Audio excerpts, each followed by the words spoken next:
Gəncə şəhəri 20 yanvar və Qızıl Arslan küçələrində yaşayan sakinlər Bakı-Tvenin qaynar xəttinə müraciət edərək ərazidə yığılan sahibsiz itlərin onları narahat etdiyini bildiriblər. Uzun müddətdir davam edən problemin kanalımız vasitəsilə ictimailəşdirilməsini istəyən sakinlərin sözlərinə görə itlər indiyədək bir neçə sakinə xəsarət də yetiriblər.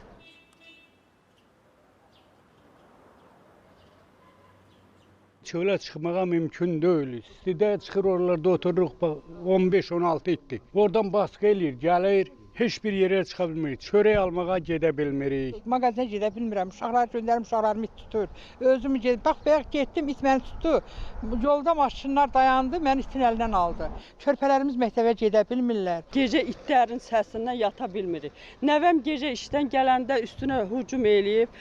Burada qonşular qutarıbdır. Biz gecə taksi ilə, nişanla gəlirdik, o tərəfdən üstümüzə hücum elədilər. Biz yaşaya bilmirik bu itlərin nələ. Gecə qonşumuzu gecə it tutubdu, qıçasından getdi, iynə vurdurdu, gəldi. Yaşlı qadınlardır, kişilərdir gedir, üstünə basqın eləyir. Neçə ki, mənim yoldaşıma basqın elədi, dalına düşdüm, qaçdılar, getdilər, yenə də peydah olurlar.